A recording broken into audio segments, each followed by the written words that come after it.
Adventure 4. The Bascombe Valley Mystery. We were seated at breakfast one morning, my wife and I, when the maid brought in a telegram. It was from Sherlock Holmes, and ran in this way. "Have you a couple of days to spare? Have just been wired for from the west of England in connection with Bascombe Valley tragedy. Shall be glad if you will come with me. Air and scenery perfect. Leave Paddington by the 11:15. "What do you say, dear?" said my wife, looking across at me. "Will you go?" "I really don't know what to say. I have a fairly long list at present." "Oh, Anstruther would do your work for you. You have been looking a little pale lately. I think that the change would do you good, and you are always so interested in Mr. Sherlock Holmes's cases." "I should be ungrateful if I were not, seeing what I gained through one of them," I answered. "But if I am to go, I must pack at once, for I have only half an hour."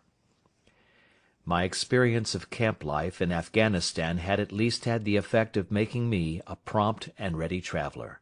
My wants were few and simple, so that in less than the time stated I was in a cab with my valise, rattling away to Paddington Station. Sherlock Holmes was pacing up and down the platform, his tall, gaunt figure made even gaunter and taller by his long grey travelling cloak and close-fitting cloth cap. "It is really very good of you to come, Watson," said he. "It makes a considerable difference to me, having someone with me on whom I can thoroughly rely. Local aid is always either worthless or else biased. If you will keep the two corner seats, I shall get the tickets." We had the carriage to ourselves, save for an immense litter of papers which Holmes had brought with him. Among these he rummaged and read, with intervals of note-taking and of meditation, until we were past Reading. Then he suddenly rolled them all into a gigantic ball, and tossed them up on to the rack. "Have you heard anything of the case?" he asked. "Not a word. I have not seen a paper for some days." "The London press has not had very full accounts. I have just been looking through all the recent papers in order to master the particulars. It seems, from what I gather, to be one of those simple cases which are so extremely difficult." "That sounds a little paradoxical." "But it is profoundly true. Singularity is almost invariably a clue. The more featureless and commonplace a crime is, the more difficult it is to bring it home. In this case, however, they have established a very serious case against the son of the murdered man." "It is a murder, then?" "Well, it is conjectured to be so. I shall take nothing for granted until I have the opportunity of looking personally into it. I will explain the state of things to you, as far as I have been able to understand it, in a very few words. Bascombe Valley is a country district not very far from Ross, in Herefordshire. The largest landed proprietor in that part is a Mr. John Turner, who made his money in Australia, and returned some years ago to the old country. One of the farms which he held, that of Hatherley, was let to Mr. Charles McCarthy, who was also an ex-Australian. The men had known each other in the colonies, so that it was not unnatural that when they came to settle down they should do so as near each other as possible. Turner was apparently the richer man, so McCarthy became his tenant, but still remained, it seems, upon terms of perfect equality, as they were frequently together.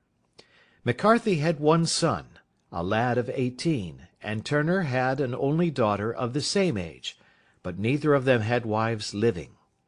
They appeared to have avoided the society of the neighbouring English families, and to have led retired lives, though both the McCarthys were fond of sport, and were frequently seen at the race meetings of the neighbourhood. McCarthy kept two servants, a man and a girl. Turner had a considerable household, some half-dozen at the least. That is as much as I have been able to gather about the families. Now for the facts. On June 3rd, that is, on Monday last, McCarthy left his house at Hatherley about 3 in the afternoon, and walked down to the Bascombe Pool, which is a small lake formed by the spreading out of the stream which runs down the Bascombe Valley. He had been out with his serving man in the morning at Ross, and he had told the man that he must hurry, as he had an appointment of importance to keep at 3. From that appointment he never came back alive. From Hatherley Farmhouse to the Bascombe Pool is 1/4 of a mile, and 2 people saw him as he passed over this ground. One was an old woman, whose name is not mentioned, and the other was William Crowder, a gamekeeper in the employ of Mr. Turner. Both these witnesses depose that Mr. McCarthy was walking alone. The gamekeeper adds that within a few minutes of his seeing McCarthy pass, he had seen his son, Mr. James McCarthy, going the same way with a gun under his arm. To the best of his belief, the father was actually in sight at the time, and the son was following him. He thought no more of the matter until he heard in the evening of the tragedy that had occurred. The 2 McCarthys were seen after the time when William Crowder, the gamekeeper, lost sight of them. The Bascombe Pool is thickly wooded round, with just a fringe of grass and of reeds around the edge. A girl of 14, Patience Moran, who is the daughter of the lodge-keeper of the Bascombe Valley estate, was in one of the woods, picking flowers. She states that while she was there she saw, at the border of the wood, and close by the lake, Mr. McCarthy and his son, and that they appeared to be having a violent quarrel. She heard Mr. McCarthy the elder using very strong language to his son, and she saw the latter raise up his hand as if to strike his father. She was so frightened by their violence that she ran away and told her mother, when she reached home, that she had left the 2 McCarthys quarrelling near Bascombe Pool, and that she was afraid that they were going to fight. She had hardly said the words when young Mr. McCarthy came running up to the lodge to say that he had found his father dead in the wood, and to ask for the help of the lodge-keeper. He was much excited, without either his gun or his hat, and his right hand and sleeve were observed to be stained with fresh blood.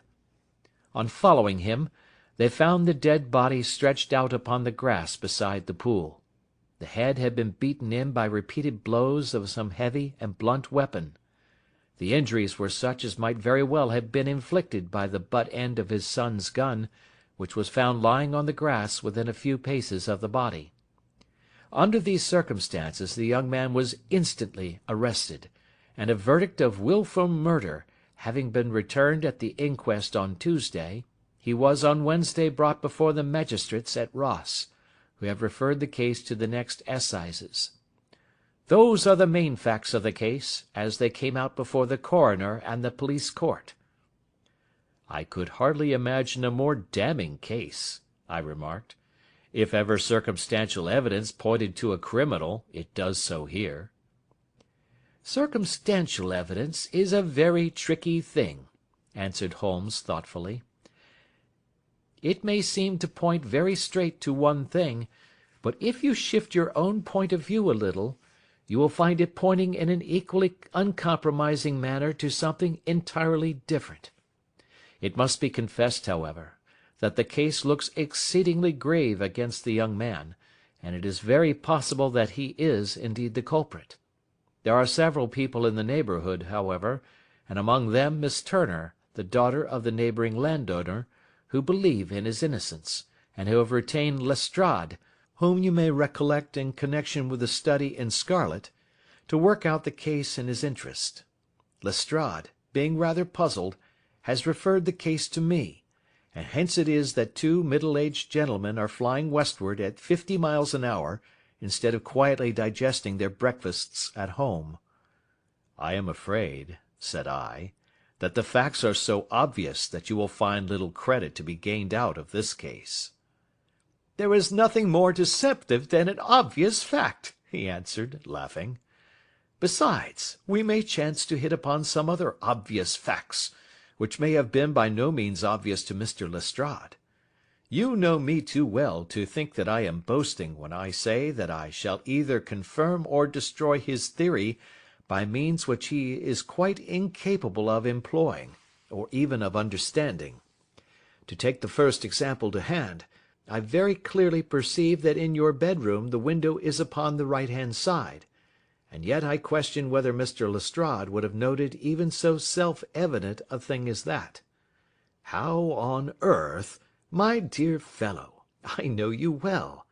I know the military neatness which characterizes you. You shave every morning, and in this season you shave by the sunlight. But since your shaving is less and less complete as we get farther back on the left side, until it becomes positively slovenly as we get round the angle of the jaw, it is surely very clear that that side is less illuminated than the other. I could not imagine a man of your habits looking at himself in an equal light and being satisfied with such a result. I only quote this as a trivial example of observation and inference. Therein lies my métier, and it is just possible that it may be of some service in the investigation which lies before us. There are one or two minor points which were brought out in the inquest, and which are worth considering. What are they?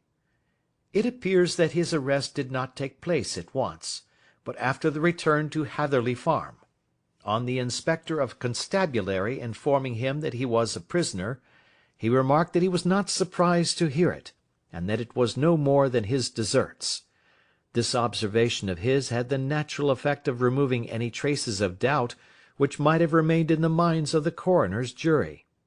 "It was a confession," I ejaculated. "No, for it was followed by a protestation of innocence." "Coming on the top of such a damning series of events, it was at least a most suspicious remark."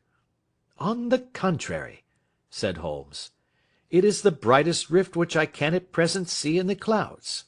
However innocent he might be, he could not be such an absolute imbecile as not to see that the circumstances were very black against him. Had he appeared surprised at his own arrest, or feigned indignation at it, I should have looked upon it as highly suspicious, because such surprise or anger would not be natural under the circumstances, and yet might appear to be the best policy to a scheming man. His frank acceptance of the situation marks him as either an innocent man, or else as a man of considerable self-restraint and firmness. As to his remark about his deserts, it was also not unnatural if you consider that he stood beside the dead body of his father, and that there is no doubt that he had that very day so far forgotten his filial duty as to bandy words with him, and even, according to the little girl whose evidence is so important, to raise his hand as if to strike him. The self-reproach and contrition which are displayed in his remark appear to me to be the signs of a healthy mind rather than of a guilty one." I shook my head. "Many men have been hanged on far slighter evidence," I remarked. "So they have, and many men have been wrongfully hanged." "What is the young man's own account of the matter?" "It is, I'm afraid, not very encouraging to his supporters, though there are one or two points in it which are suggestive. You will find it here, and may read it for yourself." He picked out from his bundle a copy of the local Herefordshire paper, and having turned down the sheet, he pointed out the paragraph in which the unfortunate young man had given his own statement of what had occurred. I settled myself down in the corner of the carriage, and read it very carefully. It ran in this way: "Mr. James McCarthy, the only son of the deceased, was then called and gave evidence as follows. I had been away from home for 3 days at Bristol, and had only just returned upon the morning of last Monday, the 3rd.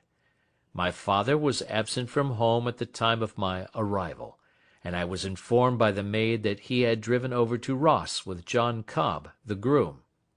Shortly after my return I heard the wheels of his trap in the yard, and looking out of my window, I saw him get out and walk rapidly out of the yard, though I was not aware in which direction he was going.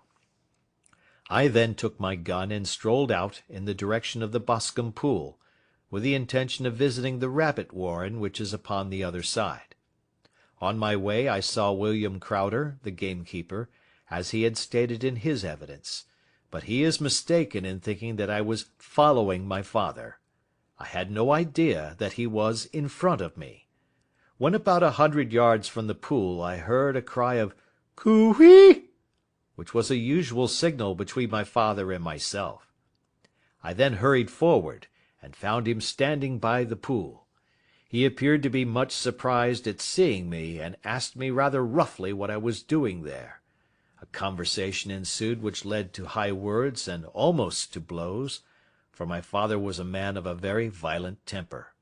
Seeing that his passion was becoming ungovernable, I left him, and returned towards Hatherley Farm. I had not gone more than 150 yards, however, when I heard a hideous outcry behind me, which caused me to run back again. I found my father expiring upon the ground, with his head terribly injured. I dropped my gun and held him in my arms, but he almost instantly expired. I knelt beside him for some minutes, and then made my way to Mr. Turner's lodge-keeper, his house being the nearest, to ask for assistance. I saw no one near my father when I returned, and I have no idea how he came by his injuries. He was not a popular man, being somewhat cold and forbidding in his manners, but he had, as far as I know, no active enemies. I know nothing further of the matter. The Coroner: Did your father make any statement to you before he died? Witness: He mumbled a few words, but I could only catch some allusion to a rat. The Coroner: What did you understand by that? Witness: It conveyed no meaning to me. I thought that he was delirious. The Coroner: What was the point upon which you and your father had this final quarrel? Witness: I should prefer not to answer. The Coroner: I am afraid that I must press it. Witness: It is really impossible for me to tell you. I can assure you that it has nothing to do with the sad tragedy which followed. The Coroner: That is for the court to decide. I need not point out to you that your refusal to answer will prejudice your case considerably in any future proceedings which may arise. Witness: I must still refuse. The Coroner: I understand that the cry of "Cooee" was a common signal between you and your father? Witness: It was. The Coroner: How was it, then, that he uttered it before he saw you, and before he even knew that you had returned from Bristol? Witness, with considerable confusion: I do not know. A juryman: Did you see nothing which aroused your suspicions when you returned on hearing the cry, and found your father fatally injured? Witness: Nothing definite. The Coroner: What do you mean? Witness: I was so disturbed and excited as I rushed out into the open, that I could think of nothing except of my father. Yet I have a vague impression that as I ran forward something lay upon the ground to the left of me. It seemed to me to be something grey in colour, a coat of some sort, or a plaid perhaps. When I rose from my father I looked round for it, but it was gone. Do you mean that it disappeared before you went for help? Yes, it was gone. You cannot say what it was? No, I had a feeling something was there. How far from the body? A dozen yards or so. And how far from the edge of the wood? About the same. Then if it was removed, it was while you were within a dozen yards of it? Yes, but with my back toward it. This concluded the examination of the witness. I see, said I, as I glanced down the column, that the coroner in his concluding remarks was rather severe upon young McCarthy. He calls attention, and with reason, to the discrepancy about his father having signalled to him before seeing him, also to his refusal to give details of his conversation with his father, and his singular account of his father's dying words. They are all, as he remarks, very much against the son. Holmes laughed softly to himself, and stretched himself out upon the cushioned seat. "Both you and the coroner have been at some pains," said he, to single out the very strongest points in the young man's favour. Don't you see that you alternately give him credit for having too much imagination and too little? Too little, if he could not invent a cause of quarrel which would give him the sympathy of the jury. Too much, if he evolved from his own inner consciousness anything so outré as a dying reference to a rat, and the incident of the vanishing cloth. No, sir, I shall approach this case from the point of view that what this young man says is true, and we shall see whither that hypothesis will lead us. And now here is my pocket Petrarch, and not another word shall I say of this case until we are on the scene of action. We lunch at Swindon, and I see that we shall be there in 20 minutes. It was nearly 4 o'clock when we at last, after passing through the beautiful Stroud Valley, and over the broad gleaming Severn, found ourselves at the pretty little country town of Ross. A lean, ferret-like man, furtive and sly-looking, was waiting for us upon the platform. In spite of the light brown dust-coat and leather leggings which he wore in deference to his rustic surroundings, I had no difficulty in recognizing Lestrade, of Scotland Yard. With him we drove to the Hereford Arms, where a room had already been engaged for us. "I have ordered a carriage," said Lestrade, as we sat over a cup of tea. "I knew your energetic nature, and that you would not be happy until you had been on the scene of the crime." "It was very nice and complimentary of you," Holmes answered. "It is entirely a question of barometric pressure." Lestrade looked startled. "I do not quite follow," he said. "How is the glass? 29, I see. No wind, and not a cloud in the sky. I have a caseful of cigarettes here which need smoking, and the sofa is very much superior to the usual country hotel abomination. I do not think that it is probable that I shall use the carriage to-night." Lestrade laughed indulgently. "You have, no doubt, already formed your conclusions from the newspapers," he said. "The case is as plain as a pikestaff, and the more one goes into it, the plainer it becomes. Still, of course, one can't refuse a lady, and such a very positive one too. She has heard of you, and would have your opinion, though I repeatedly told her that there was nothing which you could do which I have not already done. Why, bless my soul, here is her carriage at the door." He had hardly spoken before there rushed into the room one of the most lovely young women that I have ever seen in my life. Her violet eyes shining, her lips parted, a pink flush upon her cheeks, all thought of her natural reserve lost in her overpowering excitement and concern. "Oh, Mr. Sherlock Holmes!" she cried, glancing from one to the other of us, and finally, with a woman's quick intuition, fastening upon my companion. "I am so glad that you have come. I have driven down to tell you so. I know that James didn't do it. I know it, and I want you to start upon your work knowing it, too. Never let yourself doubt upon that point. We have known each other since we were little children, and I know his faults as no one else does, but he is too tender-hearted to hurt a fly. Such a charge is absurd to anyone who really knows him." "I hope we may clear him, Miss Turner," said Sherlock Holmes.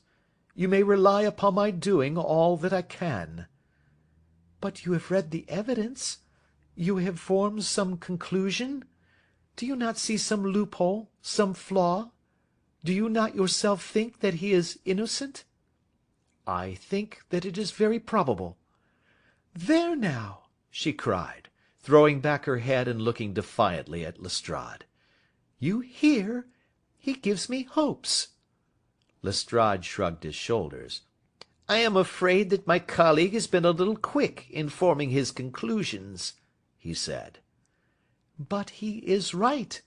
Oh, I know that he is right. James never did it, and about his quarrel with his father, I am sure that the reason why he would not speak about it to the coroner was because I was concerned in it." "In what way?" asked Holmes. "It is no time for me to hide anything. James and his father had many disagreements about me. Mr. McCarthy was very anxious that there should be a marriage between us. James and I have always loved each other as brother and sister, but of course he is young and has seen very little of life yet, well, he naturally did not wish to do anything like that yet. And there were quarrels, and this, I am sure, was one of them." "And your father?" asked Holmes. "Was he in favour of such a union?" "No, he was quite averse to it also. No one but Mr. McCarthy was in favour of it." A quick blush passed over her fresh young face as Holmes shot one of his keen, questioning glances at her. "Thank you for this information," said he. "May I see your father if I call to-morrow?" "I am afraid the doctor won't allow it." "The doctor?" "Yes. Have you not heard? Poor father has never been strong for years back, but this has broken him down completely. He is taken to his bed, and Dr. Willows says that he is a wreck, and that his nervous system is shattered. Mr. McCarthy was the only man alive who had known Dad in the old days in Victoria." "Ha! In Victoria! That is important." "Yes, at the mines." "Quite so, at the gold mines, where, as I understand, Mr. Turner made his money." "Yes, certainly." "Thank you, Miss Turner. You have been of material assistance to me." "You will tell me if you have any news to-morrow. No doubt you will go to the prison to see James. Oh, if you do, Mr. Holmes, do tell him that I know him to be innocent." "I will, Miss Turner." "I must go home now, for Dad is very ill, and he misses me so if I leave him. Good-bye, and God help you in your undertaking." She hurried from the room as impulsively as she had entered, and we heard the wheels of her carriage rattle off down the street. "I am ashamed of you, Holmes," said Lestrade with dignity after a few minutes' silence. "Why should you raise up hopes which you are bound to disappoint? I am not over-tender of heart, but I call it cruel." "I think that I see my way to clearing James McCarthy," said Holmes. "Have you an order to see him in prison?"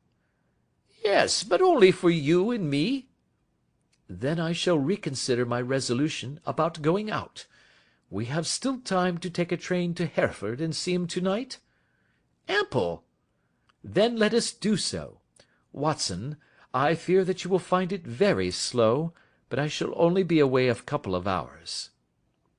I walked down to the station with them, and then wandered through the streets of the little town, finally returning to the hotel, where I lay upon the sofa and tried to interest myself in a yellow-backed novel.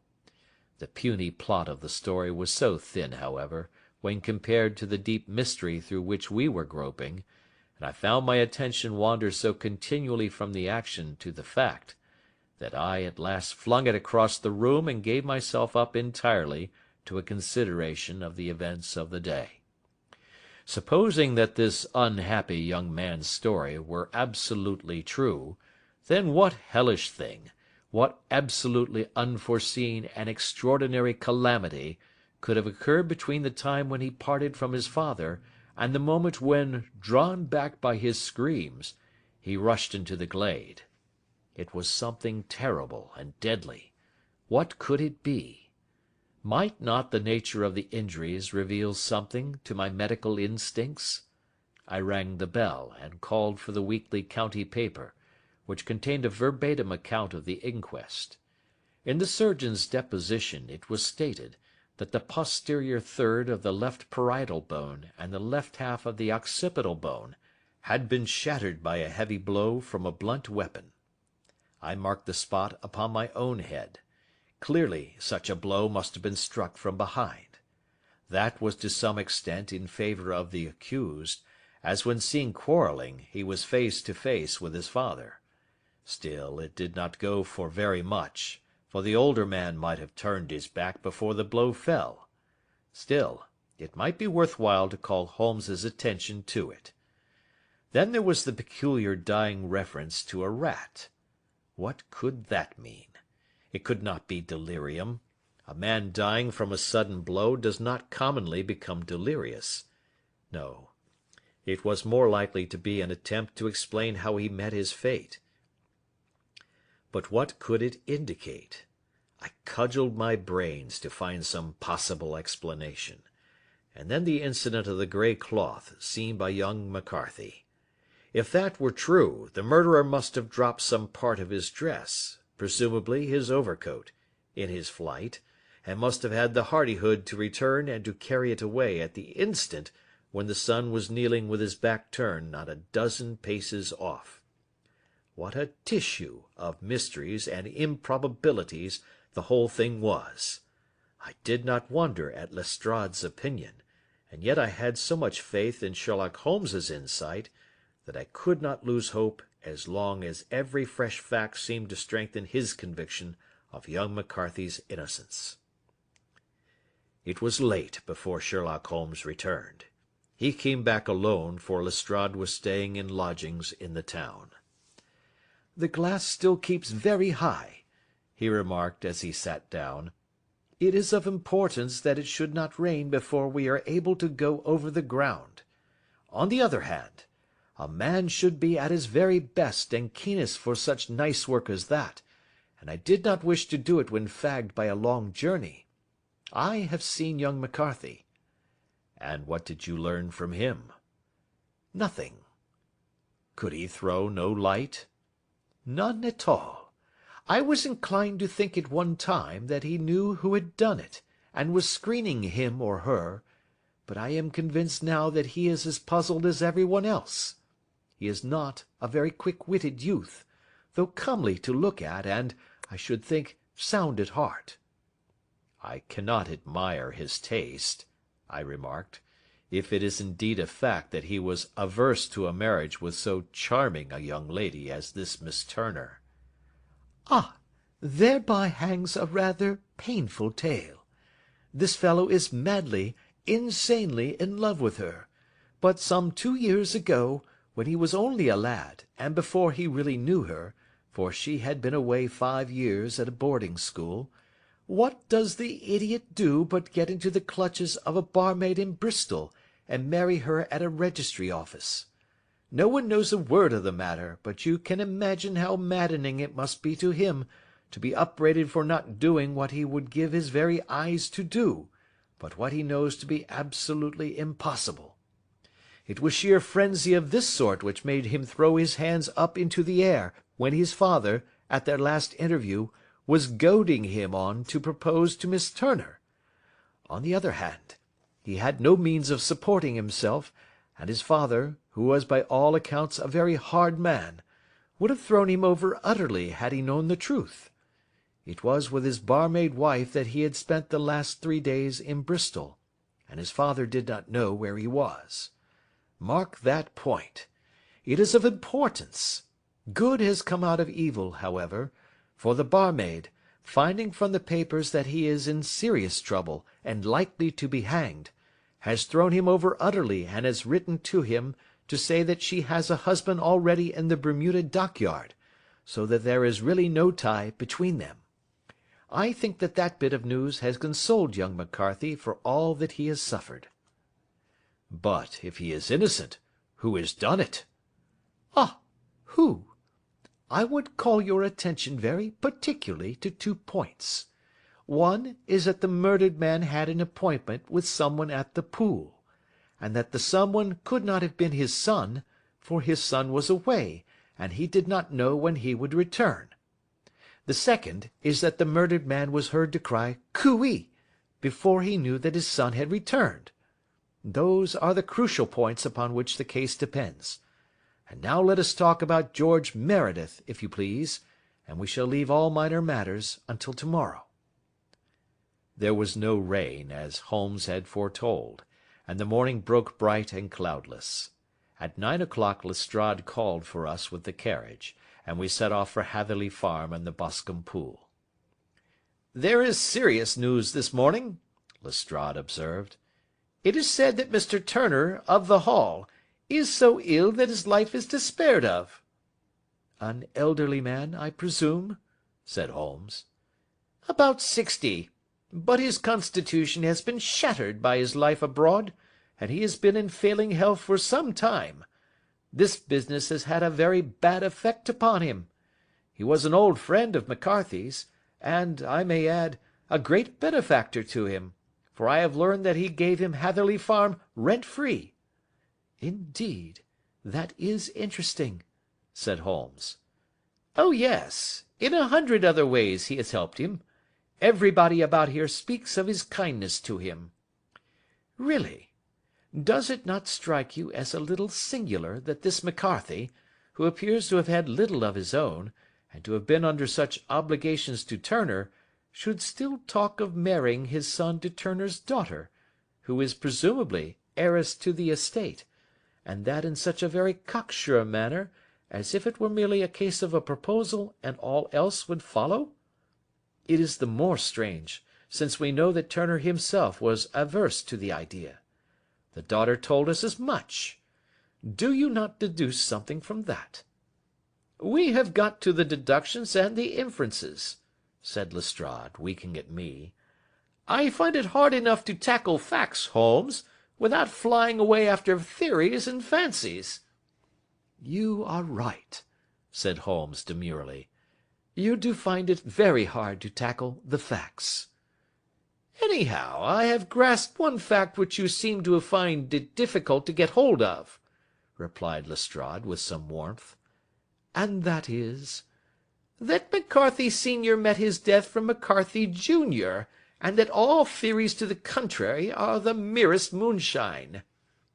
"Well, moonshine is a brighter thing than fog," said Holmes, laughing. "But I am very much mistaken if this is not Hatherley Farm upon the left." "Yes, that is it." It was a wide-spread, comfortable-looking building, two-storied, slate-roofed, with great yellow blotches of lichen upon the grey walls.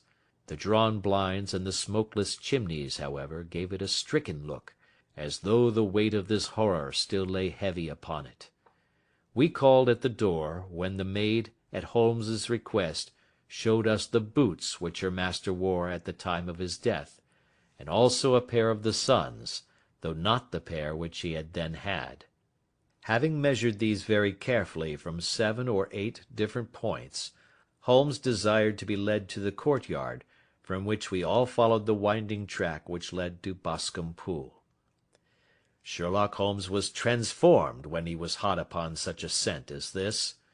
Men who had only known the quiet thinker and logician of Baker Street would have failed to recognize him. His face flushed and darkened. His brows were drawn into 2 hard black lines, while his eyes shone out from beneath them with a steely glitter. His face was bent downward, his shoulders bowed, his lips compressed, and the veins stood out like whipcord in his long sinewy neck.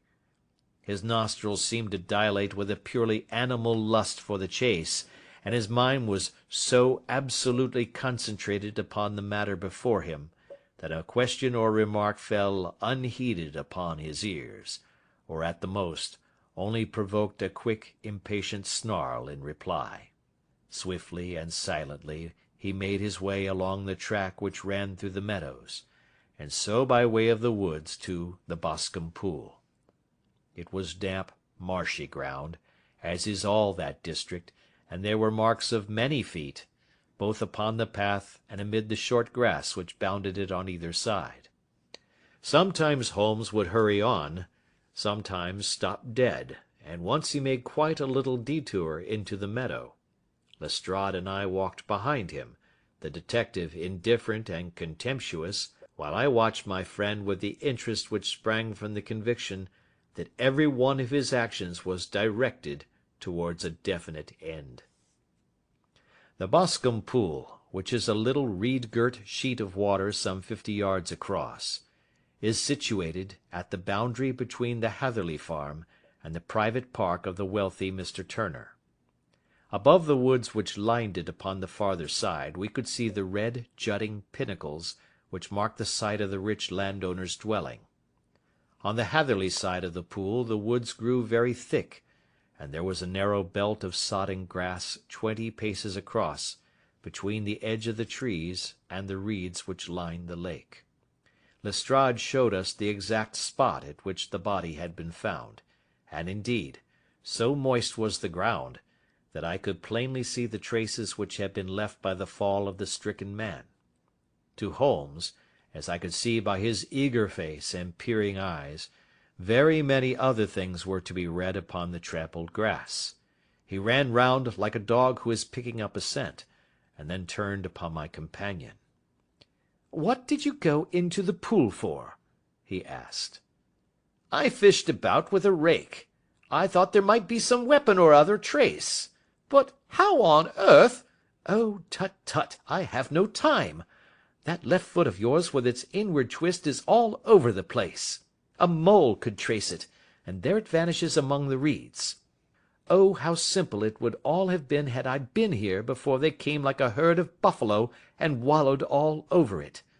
Here is where the party with the lodge-keeper came, and they have covered all tracks for 6 or 8 feet round the body. But here are 3 separate tracks of the same feet." He drew out a lens, and lay down upon his waterproof to have a better view, talking all the time rather to himself than to us.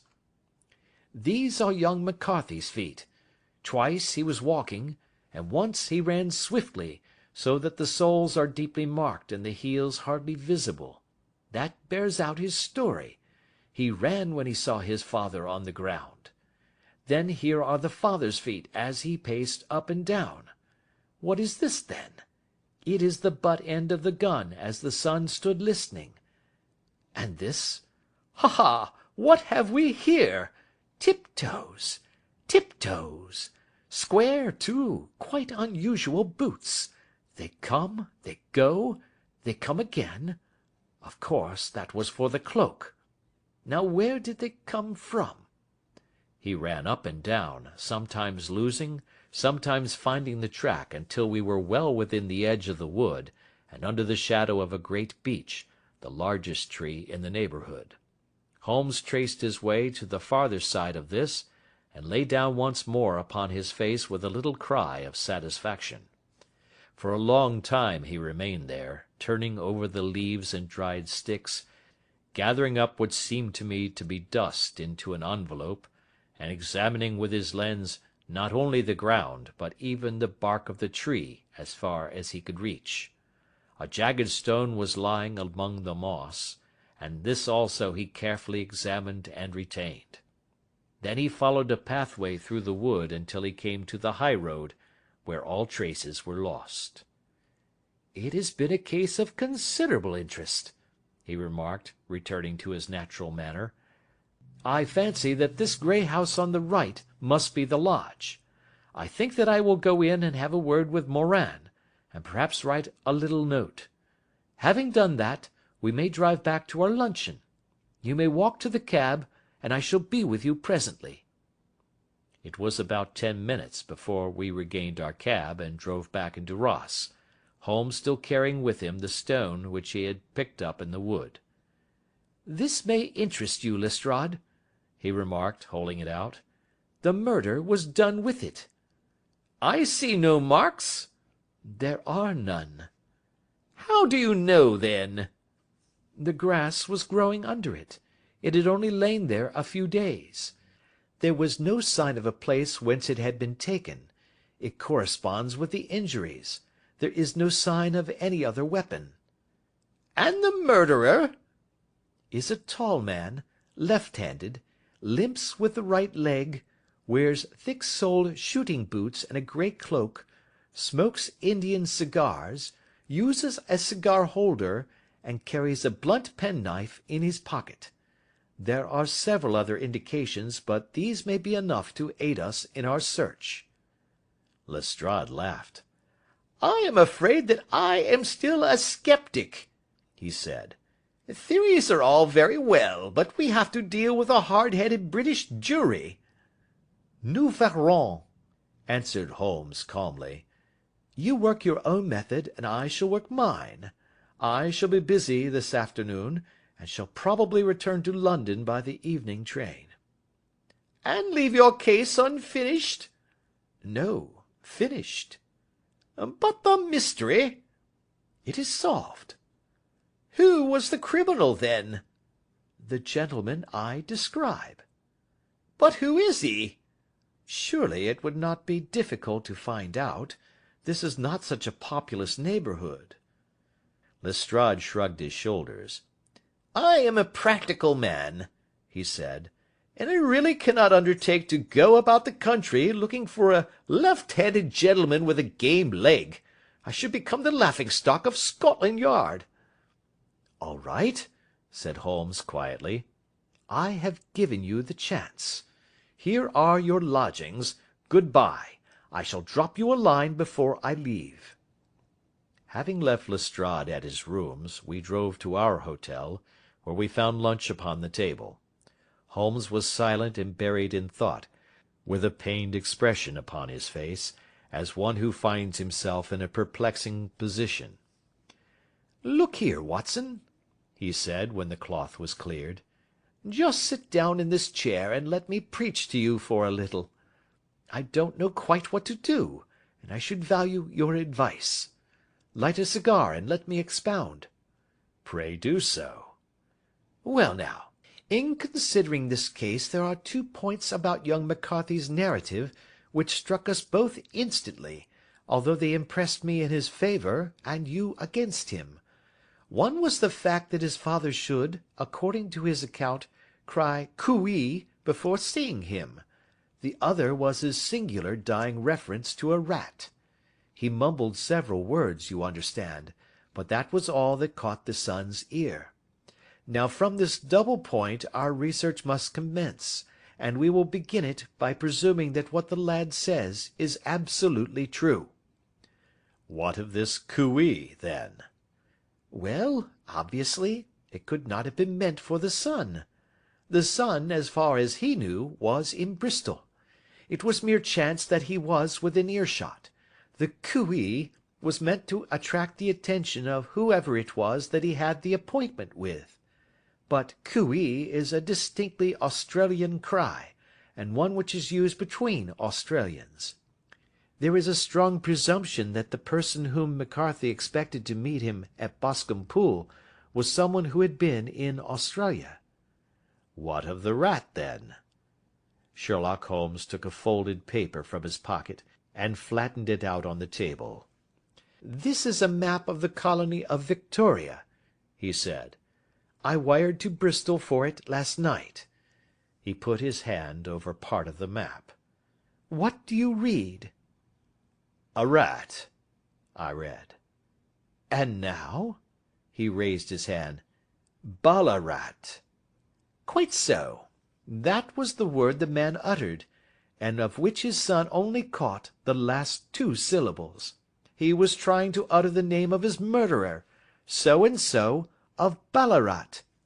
"It is wonderful!" I exclaimed. "It is obvious. And now you see I had narrowed the field down considerably. The possession of a grey garment was a 3rd point which, granting the son's statement to be correct, was a certainty. We have come now out of mere vagueness to the definite conception of an Australian from Ballarat with a grey cloak." "Certainly." "And one who was at home in the district, for the pool can only be approached by the farm or by the estate, where strangers could hardly wander." "Quite so." "Then comes our expedition of to-day. By an examination of the ground I gained the trifling details which I gave to that imbecile Lestrade, as to the personality of the criminal." "But how did you gain them?" "You know my method.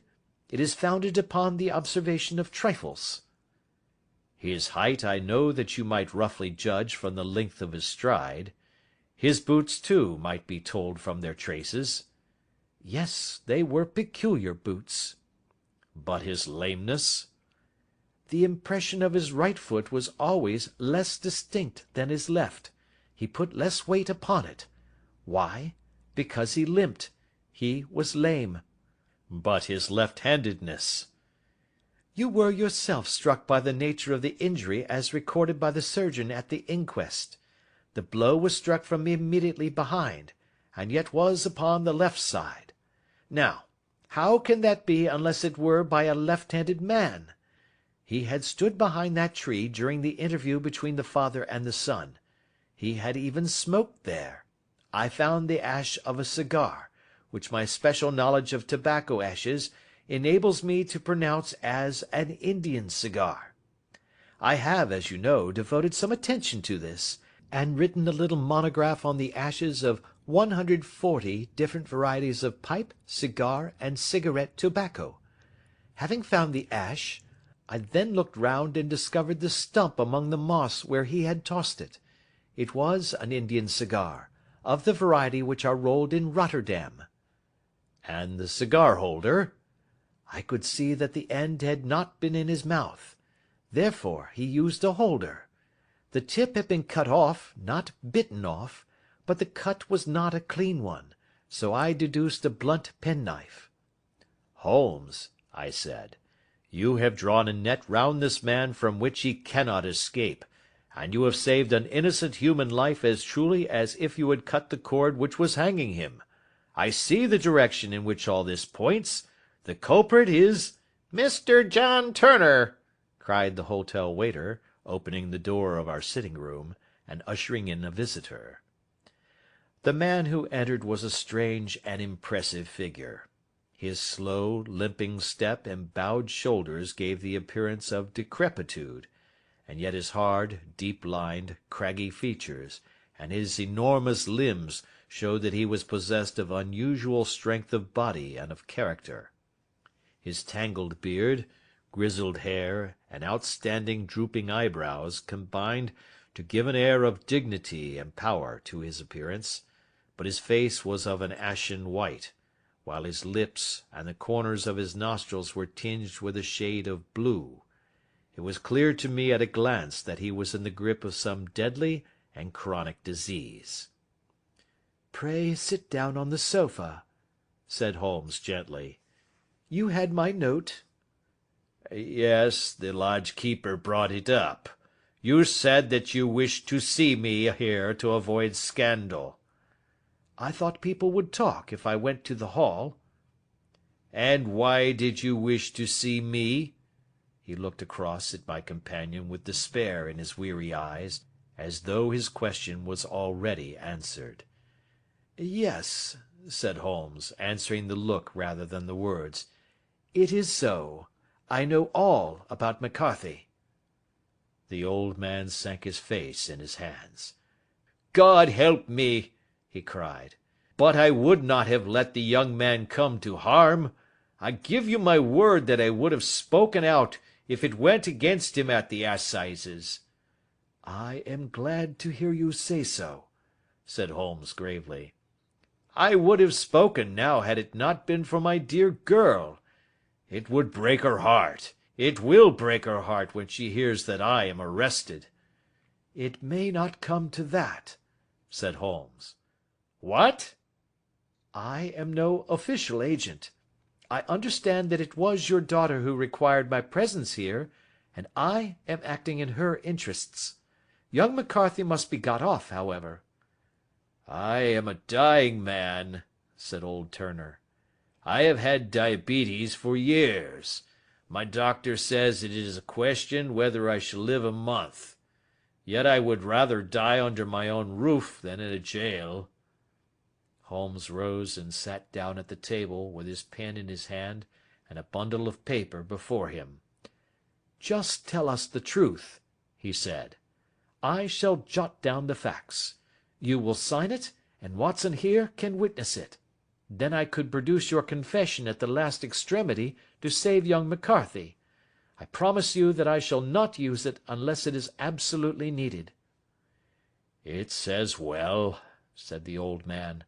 "It's a question whether I shall live to the assizes, so it matters little to me, but I should wish to spare Alice the shock. And now I will make the thing clear to you.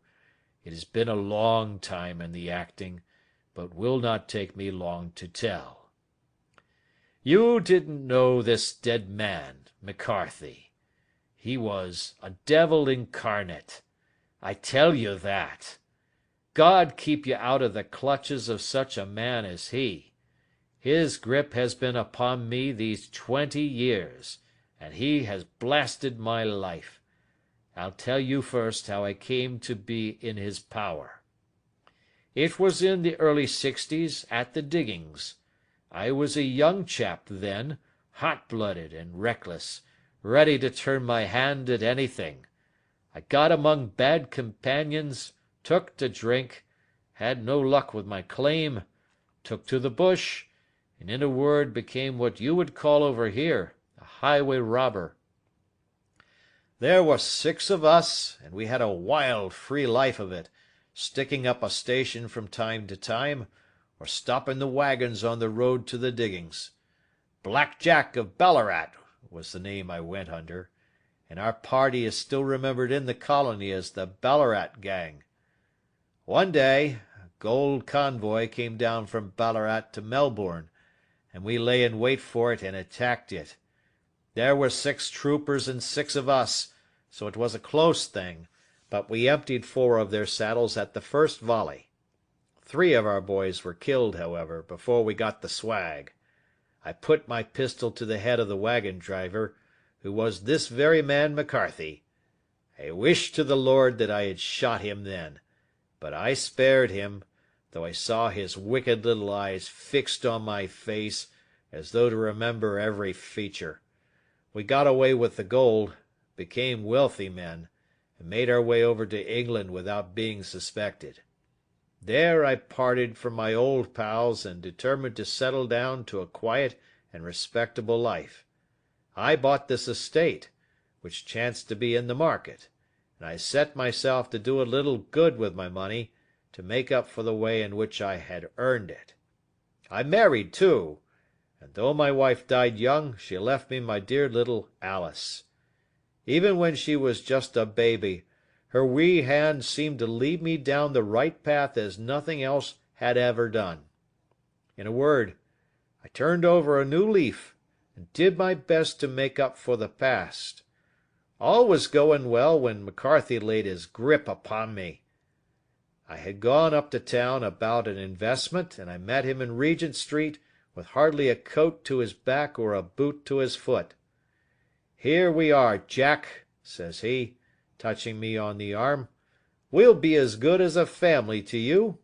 There's 2 of us, me and my son, and you can have the keeping of us.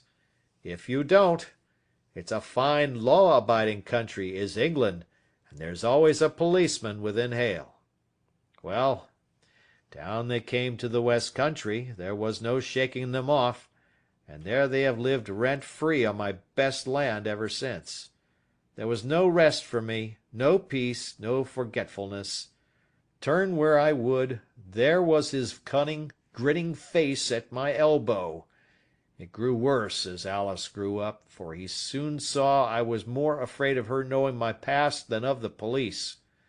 Whatever he wanted he must have, and whatever it was I gave him without question, land, money, houses, until at last he asked a thing which I could not give. He asked for Alice.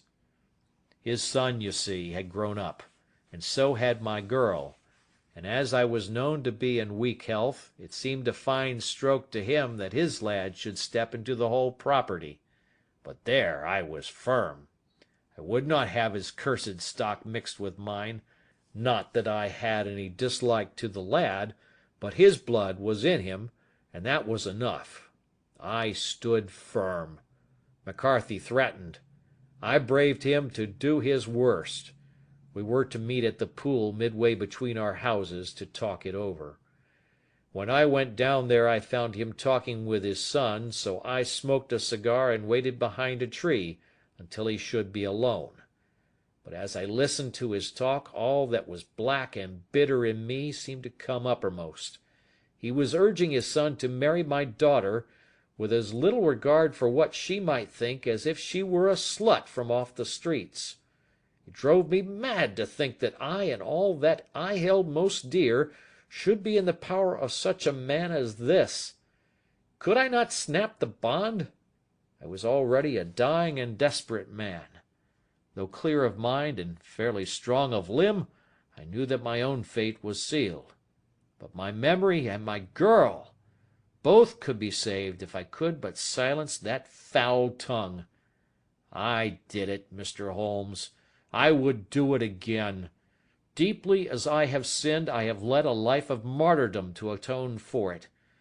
But that my girl should be entangled in the same meshes which held me was more than I could suffer. I struck him down with no more compunction than if he had been some foul and venomous beast. His cry brought back his son, but I had gained the cover of the wood, though I was forced to go back to fetch the cloak which I had dropped in my flight. That is the true story, gentlemen, of all that occurred. "Well, it is not for me to judge you," said Holmes, as the old man signed the statement which had been drawn out. "I pray that we may never be exposed to such a temptation." "I pray not, sir. And what do you intend to do?" In view of your health, nothing. You are yourself aware that you will soon have to answer for your deed at a higher court than the assizes. I will keep your confession, and if McCarthy is condemned I shall be forced to use it. If not, it shall never be seen by mortal eye, and your secret, whether you be alive or dead, shall be safe with us." "Farewell, then," said the old man solemnly. "Your own deathbeds, when they come, will be the easier for the thought of the peace which you have given to mine." Tottering and shaking in all his giant frame, he stumbled slowly from the room.